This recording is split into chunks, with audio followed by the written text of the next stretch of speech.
My father-in-law was mid-toast when Jessica grabbed my hand under the table and whispered 5 words that changed everything. We need to leave, now. I'm David, 55 years old, just retired after 30 years in civil engineering. That Tuesday night was supposed to be my celebration, the end of the daily grind, the beginning of freedom.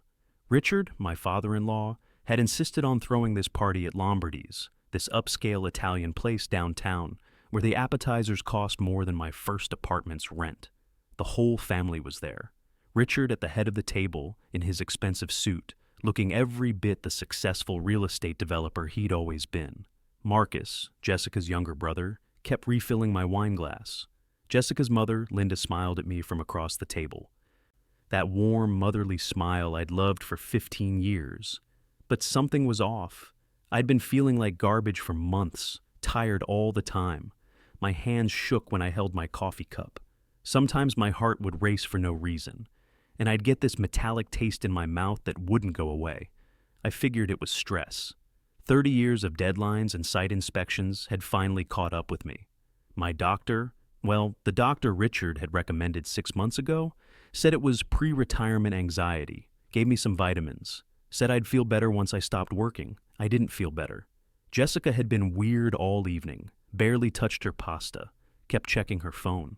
When I asked if she was okay, she just smiled this tight smile and said she was fine, but her leg was bouncing under the table. I could feel it. Richard stood up with his wine glass. "To David," he started, and everyone raised their glasses. 30 years of hard work, a man who became like a son to me. Tonight, we celebrate not just your retirement, but your future, a future with my daughter, a future you've more than earned. Everyone clinked glasses. Marcus was grinning. Linda had tears in her eyes. That's when Jessica squeezed my hand so hard it hurt. "Bathroom," she said, loud enough for others to hear, then quieter, just for me. "Now, David, trust me. I've been married to this woman for 15 years. I know when something's wrong. This wasn't anxiety. This was fear." We walked toward the restrooms, but she pulled me past them, out the side door into the parking lot. The September air was cool.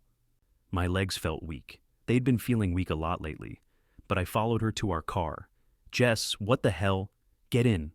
She unlocked the doors with shaking hands. "Please, just get in." Once we were both inside with the doors locked, she reached into her purse, pulled out a stack of papers. Her hands were trembling so bad the papers rustled. "I need you to stay calm," she said, her voice cracked. "But I think my family has been poisoning you." The words didn't make sense. "What?" "Look at these." She shoved the papers at me. "I found them in Dad's study today. I was looking for photo albums for the party slideshow." My eyes tried to focus. Life insurance policy, my name, $2.5 million, beneficiary, Jessica Marie Thompson, dated 6 months ago. "I didn't sign this," I said. "I know." She pulled out more papers, printed emails. "Keep reading." The sender was Richard. The recipient was Marcus. The subject line, timeline update. "The weakness is progressing nicely. Another few months and it'll look like heart failure. Natural for his age. Dr. Patterson confirms the markers are consistent with cardiac decline. No one will question it." I read it again, then again. "There's more," Jessica whispered. She was crying now. "Financial records. Dad's broke, David. His business failed. He's in debt up to his eyeballs. Marcus has a gambling problem I didn't even know about. The insurance money, it would save them." My hands went cold, actually cold, like someone had dumped ice water through my veins. Sunday dinners. Every Sunday for 6 months, we'd gone to Richard and Linda's house. Linda always made me a special smoothie. "For your health, honey," she'd say. Protein powder, fruits, vitamins. Marcus would always insist I try whatever new wine he'd discovered. Richard's concierge doctor, who gave me those monthly checkups, free of charge, Richard said, because I was family. I only felt sick after those visits. "David," Jessica's voice pulled me back. "Say something." "Your dad loves me," I heard myself say. It sounded stupid even as I said it. "Read the emails, all of them." I did. 6 months of correspondence between Richard and Marcus, discussing dosages, talking about making it look natural, mentioning me by name like I was a project, a problem to solve. There was one more document, my medical records, Blood tests I didn't remember taking, results showing unexplained toxins, declining cardiac function, muscle weakness. Notes from Dr. Patterson, Richard's doctor, about expected progression and timeline acceleration if needed. My phone buzzed. Text from Richard. Where did you two go? Come back. I haven't given you your special retirement gift yet. Jessica grabbed my phone and turned it off. Don't respond. Special retirement gift, I said. My voice sounded far away. There was a box at the table, wrapped. He said it was vintage wine. Jessica's face went white. The final dose. We sat there in the parking lot of Lombardy's, engine off, the sounds of the Tuesday night traffic washing over us. Inside that restaurant, my father-in-law was probably wondering where we went. My mother-in-law was probably getting worried. My brother-in-law was probably checking his watch. And all three of them had been slowly killing me for 6 months. What would you do if you discovered your family wasn't who you thought they were? Drop a comment below. We're just getting started. We need to go to the hospital. Jessica was already starting the car. Right now. Wait, my brain was trying to catch up. We need to think about this. I've been thinking about it for 2 hours, David, since the moment I found those papers. She put the car in reverse. We're going to County General. We're getting your blood tested, officially, and then we're calling the police. The drive took 20 minutes. Jessica wouldn't stop talking. I think she was terrified if she stopped. She'd fall apart completely. She told me everything. How she'd gone home that afternoon to grab photo albums for the retirement party slideshow. How Richard's study door was open, which never happened. How she'd seen the file folder on his desk labeled DT and Financial and thought maybe it was retirement gift receipts. It wasn't. There were bank statements, she said, running a red light. I didn't even tell her to slow down. Dad's company is hemorrhaging money. He took out loans using Mom's jewelry as collateral. Marcus owes over $200,000 to some casino in Atlantic City. I found payment plans, collection notices, everything. And your mom? Jessica's hands tightened on the wheel. I found her signature on the insurance application. She forged mine. The handwriting's different if you look close, but she signed it, David. She knew. Something in my chest cracked. Linda had always been kind to me, made my favorite pot roast every Sunday, sent birthday cards with little handwritten notes, called me son. How long have I been? I couldn't say it. The doctor visit started 6 months ago. That's when Dad introduced you to Dr. Patterson, remember? Said it was a retirement gift, executive health screening. The smoothies started around the same time. 6 months. Half a year of being poisoned by people I trusted. People I called family. My phone, still off, was in the cup holder. Jessica glanced at it. They're probably calling everyone we know right now, making us look crazy. Let them. We pulled into the County General ER parking lot at 8:47 p.m. I know because I looked at the clock and thought, 3 hours ago, I was excited about retirement. 3 hours ago, I thought my biggest problem was figuring out what to do with free time. The ER nurse took one look at Jessica's face and got us into a room immediately. My husband has been poisoned, Jessica said, just like that. Matter of fact. Here are his symptoms, here's the timeline, and here's the evidence. She'd brought everything. Printed emails, the insurance policies, the medical records from Richard's doctor, even a bottle she'd found in her mother's kitchen cabinet. Clear liquid labeled Vitamin B Complex. The ER doctor, Dr. Sarah Kim, listened to everything, read every document, looked at me like I was already dead and she was figuring out how to bring me back. We're running a full toxicology panel, she said. Blood work, urine sample, heavy metal screening. If what you're saying is true, it's true, Jessica said. Dr. Kim nodded. Then we need to involve hospital security and law enforcement immediately. This is attempted murder. The words hung in the air. Attempted murder. My father-in-law, my brother-in-law, my mother-in-law, my family. They took 4 vials of blood. Started an IV. Dr. Kim ordered something called chelation therapy, just in case, and said the preliminary results would take an hour. Jessica called Sarah Brennan, her childhood best friend who'd become a family law attorney. Sarah showed up 45 minutes later, still in her workout clothes, with a legal pad and a look that meant business. Tell me everything, Sarah said. So we did. At 10:15 p.m., Dr. Kim came back with the preliminary results. Her face told me everything before she opened her mouth. "You have arsenic and thallium in your system," she said.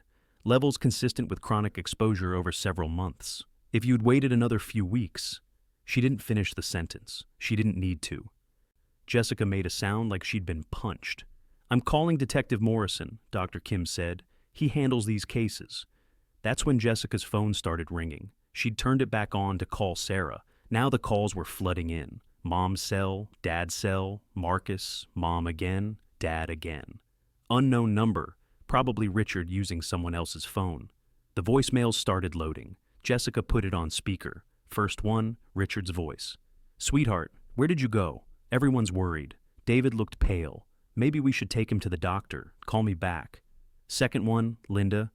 "Jessica Marie, this is disrespectful. Your father paid for this entire evening. The least you can do is..." Third one, Marcus. "Sis, Dad's freaking out. What's going on? Is David okay? Just text me back." Fourth one, Richard again. "Jessica, I don't know what's gotten into you, but this is unacceptable. We need to talk about David's mental state. I'm concerned he's having some kind of episode. Call me immediately."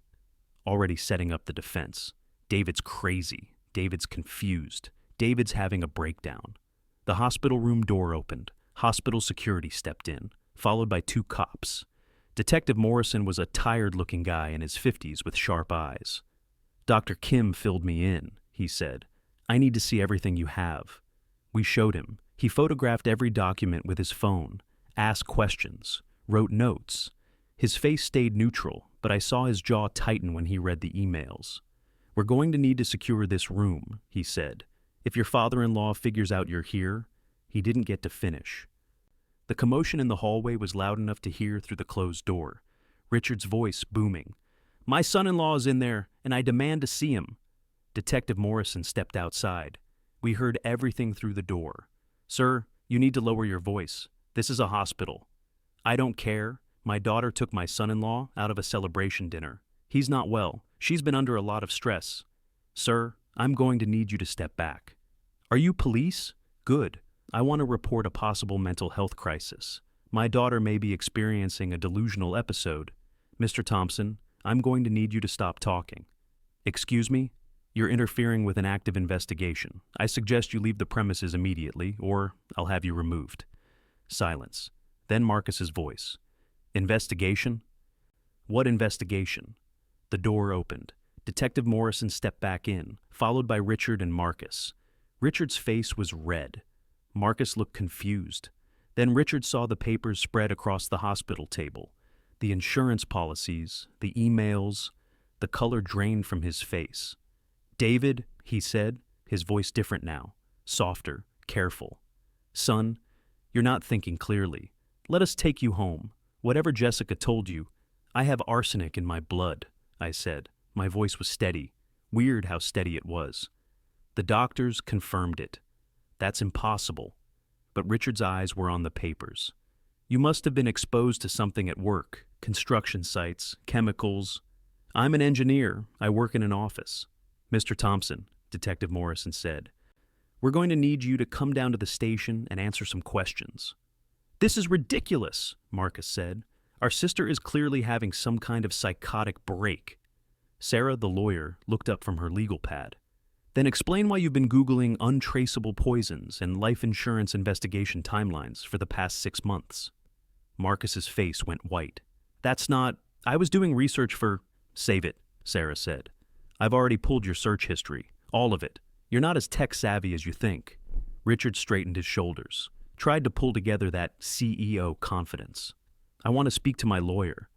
"Smart choice," Detective Morrison said, "because you're going to need one." The truth was coming out, but the worst was still ahead. Comment below. Have you ever discovered someone you loved wasn't who you thought? They say you never really know someone until you see them cornered. I watched Richard transform in that hospital room. The warm, generous father-in-law, who'd welcomed me into his family 15 years ago, vanished. What stood in his place was a man calculating his next move, weighing his options, deciding which lie would work best. Detective Morrison wasn't having it. "Mr. Thompson, Mr. Thompson, he said, gesturing to both Richard and Marcus. Hospital security will escort you off the premises. Don't leave town. We'll be in touch. You can't seriously, Marcus started. I can, and I am. Leave, now. Richard locked eyes with Jessica. His voice dropped low. Dangerous. You have no idea what you've done. I saved my husband's life, Jessica said.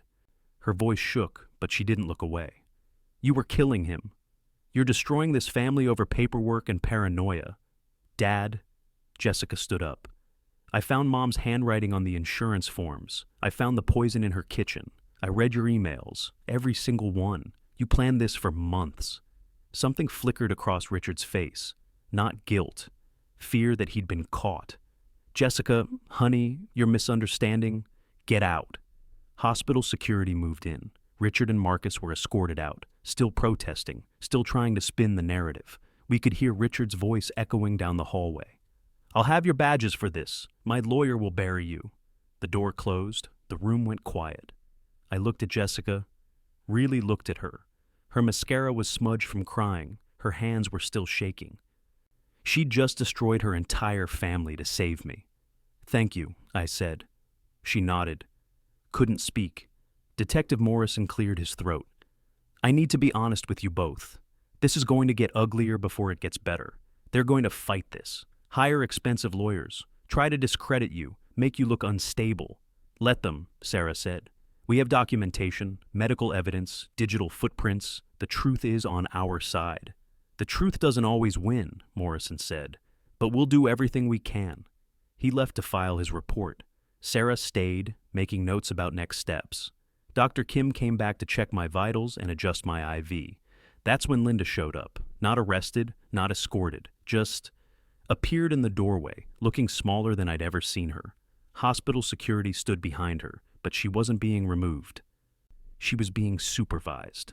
I need to talk to my daughter, she said. No, Jessica said immediately. Please, 5 minutes. I'll say what I need to say, and I'll go. Detective Morrison had returned. He nodded to security. 5 minutes. Supervised. Linda stepped into the room. She'd been crying. Her perfect makeup was ruined. She looked old, older than her 62 years. I couldn't do it anymore, she said. Her voice was barely a whisper. I told the detective everything, the whole plan, when it started, how much we used, everything. Jessica stood frozen. Your father's business failed 3 years ago, Linda continued. He hid it from everyone, borrowed money from the wrong people. Marcus's gambling debts made it worse. We were going to lose everything, the house, our reputation, everything we'd built. So you decided to murder my husband? Jessica's voice was ice. Richard said it would look natural. David's age, the stress, his family history of heart problems. Dr. Patterson said we could control the timeline, make it painless. No one would know. I would know, I said. I'd be dead. Linda flinched. I told myself you wouldn't suffer, that it would be quick. But every Sunday, watching you get weaker, I couldn't sleep, couldn't eat. I kept telling Richard we needed to stop, find another way, but he said we'd gone too far. You had, Jessica said. The night you found the papers, Linda said, looking at her daughter, I knew it was over. Part of me was relieved. I couldn't go through with it anymore. That doesn't make you innocent, Mom. I know. Linda was crying openly now. I know what I am. I'm cooperating with the prosecution. Full confession. I'll testify against Richard and Marcus if it helps. Detective Morrison stepped forward. Mrs. Thompson, we need to go. Linda looked at Jessica one more time. I don't expect forgiveness. I don't deserve it. But I'm sorry for all of it, for who I became. They took her away. Jessica sat down hard in the visitor's chair. My whole family, she whispered. My entire family tried to kill you. Not you, I said. I'm one of them. No, I reached for her hand. You're the one who saved me. You chose me over them. That makes you different. Sarah closed her legal pad. The prosecutor's going to want to meet with you both tomorrow. With Linda's confession, this case just got a lot stronger. But prepare yourselves. Richard and Marcus won't go down quietly. She was right. Over the next 48 hours, it got worse. Richard's lawyer held a press conference, claimed I had a history of paranoia, said Jessica was having a mental breakdown, suggested the alleged evidence was fabricated, called it a tragic case of family dysfunction, and implied we were trying to extort money from the Thompson family. The story hit local news. Social media exploded. Half the comments supported us. Half called us liars. Richard's friends, powerful people, started applying pressure. The hospital received calls questioning Dr. Kim's competence. Detective Morrison's boss got a call from the mayor, who'd golfed with Richard for 20 years. But the toxicology reports don't lie. The emails don't lie. Linda's confession didn't lie. 72 hours after that retirement dinner, Detective Morrison arrested Richard Thompson and Marcus Thompson on charges of attempted murder, insurance fraud, and conspiracy. I watched it on the news from my hospital bed. Richard in handcuffs, Marcus crying, both of them being led into police cars while reporters shouted questions. Richard looked directly at the camera. His voice carried, "My daughter will regret this for the rest of her life. You don't destroy family." Jessica turned off the TV. "Yes, you do," she said. "When they try to destroy you first." Justice was coming, but at what cost? Drop your thoughts below. They released me from the hospital after 5 days of chelation therapy. Dr. Kim said I'd make a full recovery. The arsenic and thallium levels were dropping. My hands had stopped shaking. The metallic taste in my mouth was gone. Physically, I'd heal. Everything else would take longer. Jessica and I went to a hotel instead of home. Our house suddenly felt contaminated. Richard had been there dozens of times. Linda had cooked in our kitchen. Marcus had sat on our couch. We couldn't go back there yet. Maybe not ever. Sarah met us at the hotel with updates. The prosecutor was moving fast. Grand jury had indicted Richard and Marcus on multiple charges: attempted murder, conspiracy to commit murder, insurance fraud, forgery. Richard's concierge doctor, Dr. Patterson, was arrested too. His medical license was suspended pending investigation. Linda's cooperation helped, Sarah said. She's facing charges too, but the DA is recommending reduced sentencing. 5 years, probably less with good behavior. And Richard, I asked. 25 years minimum. Marcus is looking at 20. 25 years. Richard was 68 years old. He'd die in prison. I waited for the satisfaction to come. It didn't. Just this hollow feeling where my family used to be. The trial took 7 months. I'm not going to lie. Those months were hell. Richard's lawyers tried everything. Character assassination, suggesting I'd poison myself for attention, claiming Jessica had manipulated the evidence, implying Linda was coerced into confessing. But the evidence was overwhelming. The emails, the insurance policies, the poison found in Linda's kitchen, same chemical composition as what was in my blood. Dr. Patterson's records showing Richard had paid him $50,000 to falsify my medical reports, the search histories on Marcus's laptop detailing various poisons and their symptoms. The jury deliberated for 3 hours, guilty on all counts. Richard got 25 years, Marcus got 20, Dr. Patterson got 15. Linda, who testified for the prosecution, got 7 years, but would be eligible for parole in 5. I sat in that courtroom and watched Richard's face when the verdict was read. He didn't look sorry. He looked angry, betrayed, like we'd done something wrong by not dying when we were supposed to. The victim impact statement was the hardest part. Jessica wrote hers. Read it in court while Richard stared at her with cold eyes. "You raised me to believe family was everything," she read. "You taught me loyalty and trust and love. And then you used those same lessons to almost murder my husband. You didn't just try to kill David, you killed the father I thought I had, the family I thought I knew, the person I thought I was. I have to live the rest of my life knowing my parents valued money more than human life, that my brother helped plan my husband's death, that everything I believed about who we were was a lie." Her voice broke.